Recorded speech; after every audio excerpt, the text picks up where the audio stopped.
I was talking to the head of a very large company in Silicon Valley earlier this week, and one of the things he wanted to do was look at 3 years worth of social data and try and correlate downloads of software to buzz.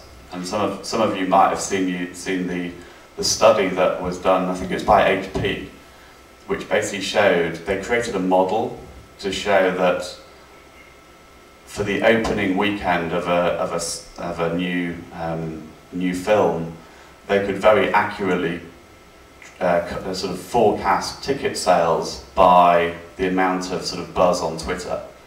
So that's something that, this is sort of head of comms at a company who's looking to use sort of media and social data to try and predict, a business outcome. And that's a massive, it's a hugely interesting area and a very complex area, but one which takes sort of PR and communications into a whole different realm. So I'd say that's one thing. And I think the other thing is, before there's a question at the back, I'll come to in a moment. I think the other thing is again, the challenge for PR and communications people is not naturally born in the sort of visual world, and the whole notion of sort of visual storytelling and creating interactive stories through amazing sort of visual and rich media content is certainly an area which all PR and communications people need to embrace in a sort of world of visual storytelling. I don't know, Steve, if you've got other... Well, I think that's a sort of micro example of a bigger trend. So there's a stat that there's always a stat that everyone's quoting for a couple of months, and the one I'm hearing a lot is from Gartner, that CMOs are going to be buying as much tech as CIOs by 2017, within 3 or 4 years. And that's a massive shift if you think about it. And it's to David's point, actually, to that example. The problem is that marketers don't necessarily know how to buy tech and how to use it properly, and tech firms don't necessarily know how to sell to marketers. So I think that looking at trends, I think that is, and you hear all this talk of big data and the way people are using analytics and data, and I think that is definitely going to continue, and people are going to find out how, because they're bombarded with data now. There's so much data out there, and it really can change your strategy and really define your strategy in different ways. Not just measure it afterwards, but really define the big idea at the start. So I think that's, and what David was talking about there was a good practical example, but I think that's a macro trend that really is going to drive things over the next, not just 3 months, but over the next 2 or 3 years. So I'm a freelancer, which is one of the groups that was not mentioned to be a part of at the beginning when you were asking about agencies and big brands. The freelance what? Freelance PR, freelance PR marketing. Specifically for startups, so not the Buicks, not the Heinekens, not the Red Bulls, but when I look at companies like HubSpot, that is, a tech firm that's marketing to marketers, and they've got a blog that gets 1.5 million views every month, I think they're killing it, and they're killing it in a way that a lot of the smaller brands really aren't. And I'm curious, for someone like myself who works with startups in the B2B space, and you try and convince them content marketing is a really useful thing. It has real world value, and people will think of you as a thought leader if they come to your blog, come to your website, and you can be a resource. What do you think is the best strategy? And I'm curious if HubSpot, if you're familiar with how they do it, how you can derive value, how you can convince startups, some of these smaller brands, to really embrace this notion where a lot of the resources are going to sales, to traditional marketing, not towards hiring brand authors who can contribute to the blog in some of the ways that the big brands can. I think that's a conundrum, because actually good content is not cheap. I know that. I work for a traditional publishing firm, and everybody is now a publisher or a journalist or a content producer, trying to steal our jobs, basically. And a lot of my profession have gone into PR and have gone into brands, but doing it well is not cheap. So I guess it is difficult to persuade someone that investing in good people and good content is really going to pay dividends down the line. And I would say, even with founders, they tend to be more focused on their product and on the engineering rather than actually communicating the vision and the story of their company or their product. So, but I would say that the communications, PR, marketing, and telling the story of your company is absolutely vital. You know, that's one of the most important things, and that's really one of the things that our coincidentally called the Hub is also going to be doing, is talking about how startups are telling their stories, how they can do it smartly, how they can, you know, they haven't got massive budgets for expensive PR agencies yet, but they might have in the future. They probably haven't got a CCO or a CMO. The CEO or COO is the default head of comms. That's why they will hire a consultant or a freelancer to do that. It actually puts you in a good position, you know. So, I mean, because you can help them at a time when they really do need that help. And, you know, you can also build relationships with the VC firms that are supporting them, so that if you've helped out one of their startups, you can, and done a good job, then they will recommend you to some of their others. So, but I would caution, you know, that good content is not cheap. So, it can be really useful and very effective in telling the story, but it has to be done properly. Actually, I want to follow up on that comment right there. I own a brand journalism firm myself, or content marketing firm, but I was just at this ad tech conference, and I'm seeing firms like Contently and Tanggal that are completely trying to marginalize our business. I have yet to run into the problem now, but as more and more try to use these services, which I got to admit, I use them too. I use 99 Designs to design our site. How do you, I mean, beyond just, you know, we can show examples of our work, but how do they, I guess, show them like the value? You want to spend the money on this, even if it's 5 to 10 times more than what you might get at a Contently or Tanggal. I mean, how are, I guess, companies showing this right now?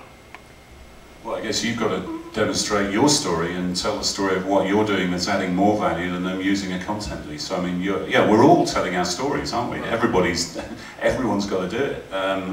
You know, but from the point of view of and it sounds like, you know, really you're just feeling what traditional media companies, or mainstream media companies, and I totally see this coming. You know, have been feeling for 15 years. You know, like, it's coming at you. It's the most, on the one hand, it's the most frightening time in publishing, because your business model's being attacked on all fronts, and now everyone's saying that actually they can do the one thing that we always said was the thing that was our USP. But then it's the most exciting time, because you've got more and more ways of engaging with your users, your readers, your consumers than ever before, and really producing interesting stuff. And I think even, I mean, this is going off track a little bit, but even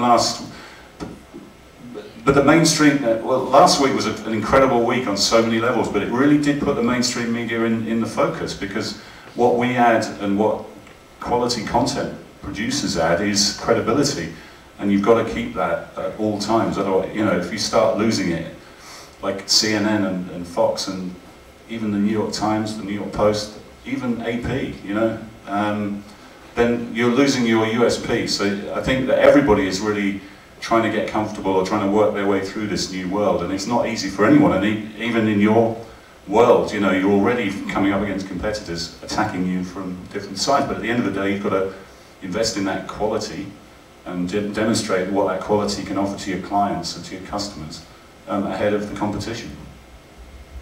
The one thing I would add to that as well is, I mean, we're massive believers in data, helping a brand really understand the content spaces it should play in.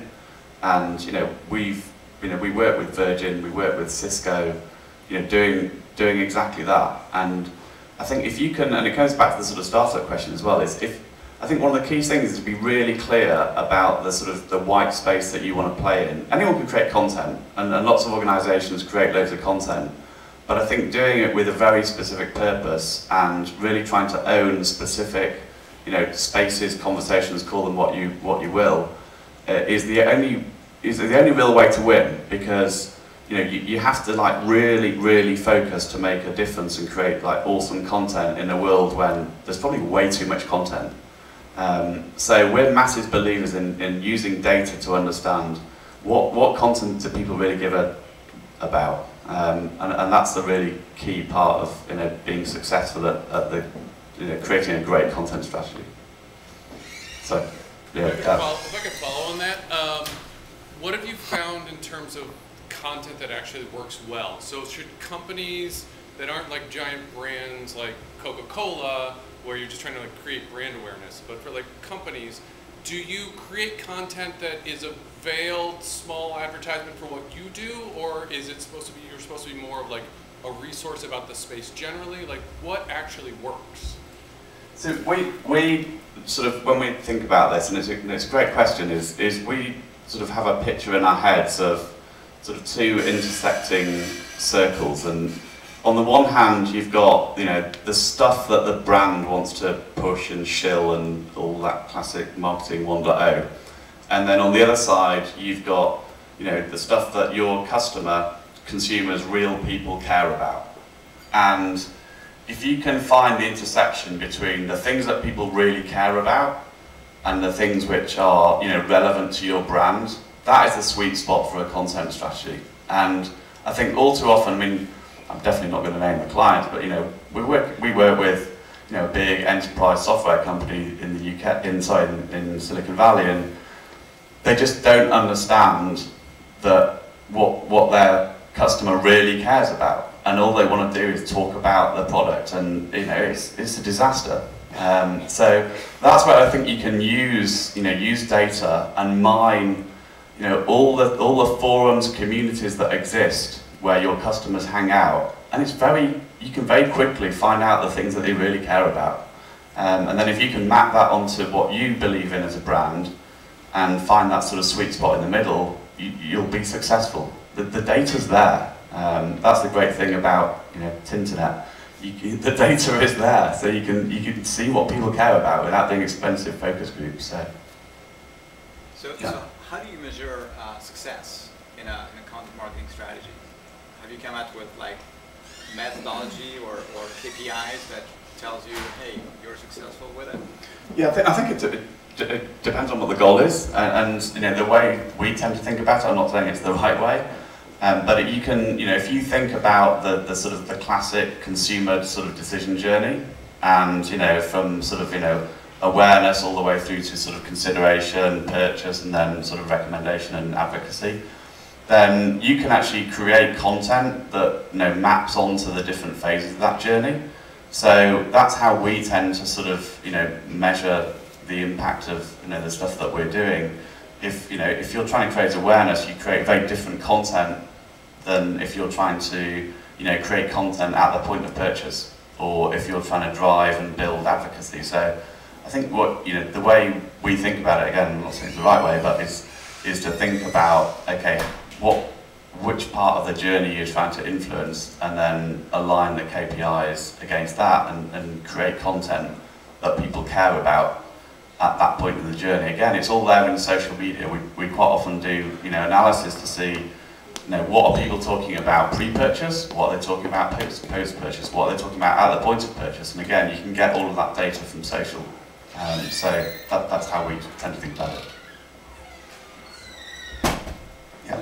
Just out of curiosity, because content has become like the big buzzword and everyone's doing it, are you seeing a trend of kind of misguided content amongst brands producing subpar quality work, or not work, but, you know, just bad content in general? There's absolutely terabytes of content out there that is just not being looked at. You know, it's getting 50 views or something like that.